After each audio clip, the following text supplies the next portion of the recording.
Now there was a day when the sons of God came to present themselves before the Lord, and Satan came also among them.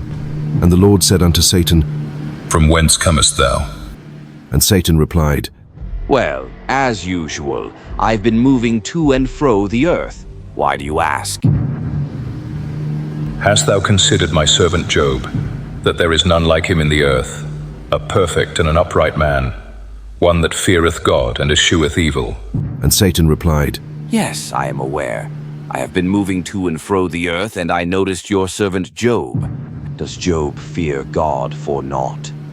Hast not thou made an hedge about him, and about his house, and about all that he hath on every side? Thou hast blessed the work of his hands, and his substance is increased in the land. But put forth thine hand now, and touch all that he hath, and he will curse thee to thy face. And the Lord replied, Behold, all that he hath is in thy power. Only upon himself put not forth thine hand. Well, trust me when I say I will make his life a living hell. And Satan left the presence of the Lord to begin his numerous attacks.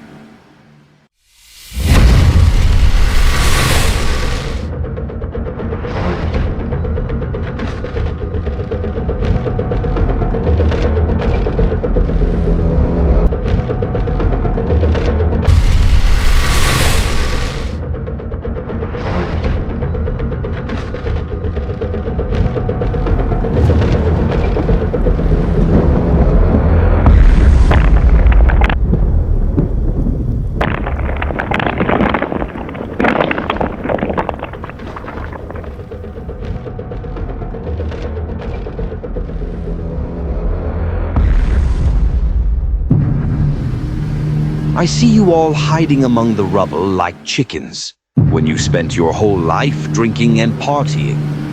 No prayers, no fasting, nothing. Just parties. It is not you that I'm after. It's your father I want to provoke. But in the process, if you lose your life, well, it is what it is.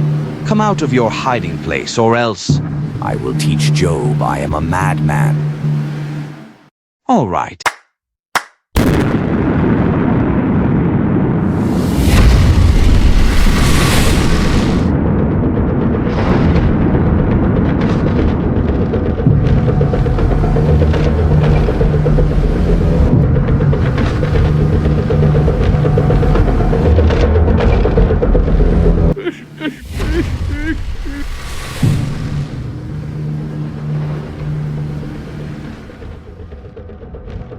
God, though you slay me, yet will I trust you.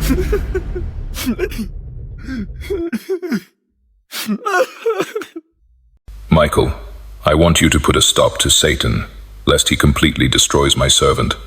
Make sure you summon him here in my presence.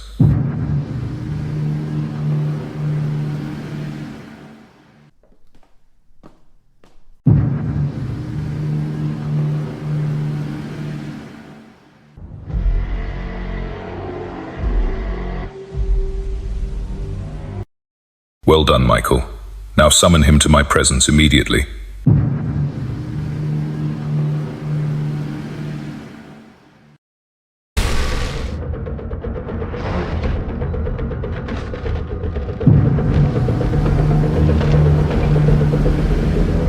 Now I summoned you here to give an account of what you've been up to. Where have you been, and did you take notice of my servant Job, that there is still none like him on the earth, a perfect and upright man, one that feareth God, and escheweth evil? You put too much confidence in a man. Allow me to touch his bone and flesh just this once, and he will curse thee to thy face. Have you considered the fact that my servant Job still holds fast his integrity, although thou move me against him, to destroy him without cause? Well, as I said, allow me to touch his bone and his flesh just this once, and he will curse thee to thy face. All right. Behold, he is in thine hand, but whatever you do, make sure you don't take his life. Now this is where the fun begins.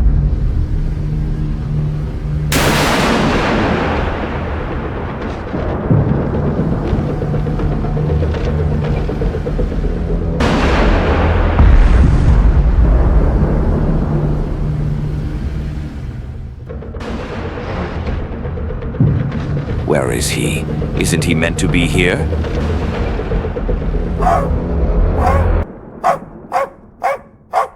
Keep following me. You will soon join your ancestors.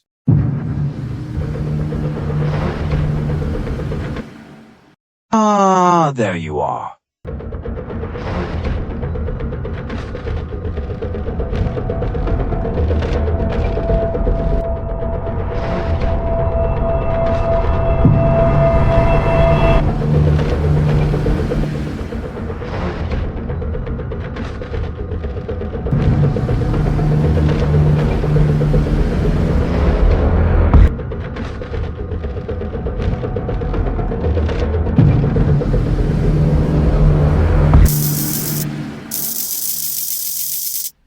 And Satan smote Job with the most painful boils he had ever seen.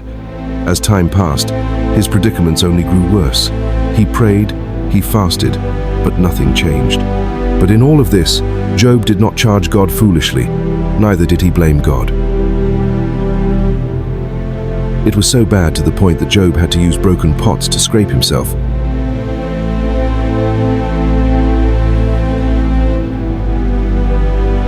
Day and night Job battled with restlessness and pain.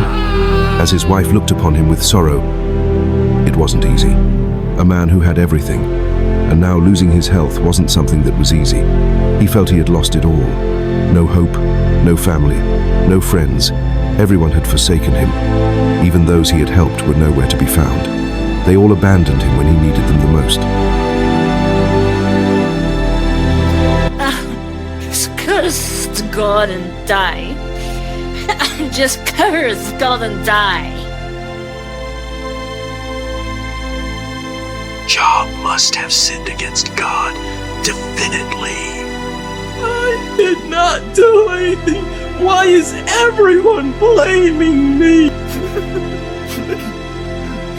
Job must have sinned against God. I'm telling you, I did not do anything.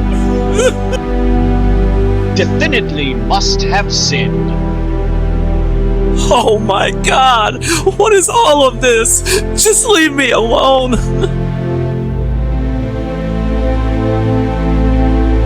Job had lost hope, but there was someone else who remembered him.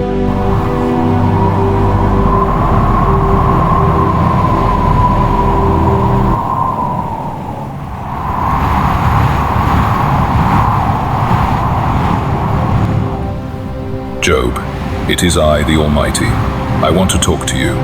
Where wast thou when I laid the foundations of the earth? Declare, if thou hast understanding.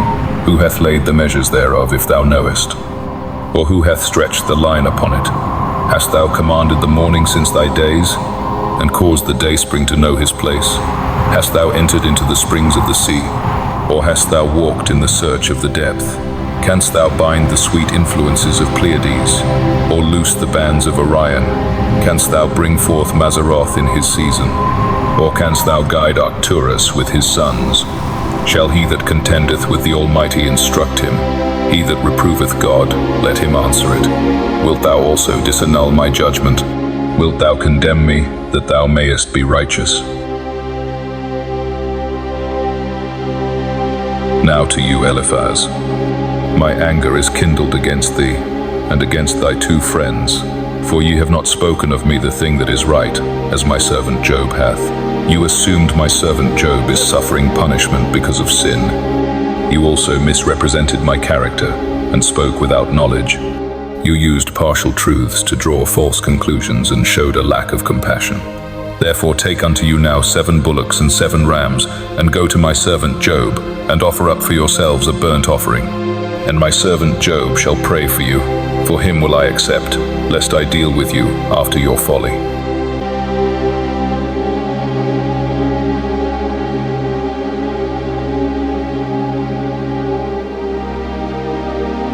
And I will restore to you the years that the locust hath eaten, the cankerworm and the caterpillar, and the palmer worm, my great army which I sent among you.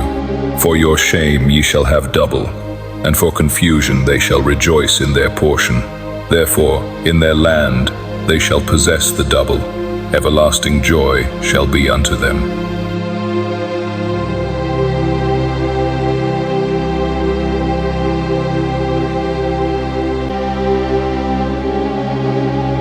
I will turn your captivity, and also give you twice as much as you had before.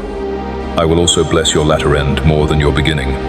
I will give you 14,000 sheep, 6,000 camels, 1,000 yoke of oxen, and 1,000 she-asses. I will also give you 7 sons and 3 daughters. And in all the land no other women will be as beautiful and fair as your daughters, and you shall give them an inheritance among their brethren. But not only that, but I shall also give you an additional 140 years to live, and you shall also see your sons and your sons' sons, even 4 generations.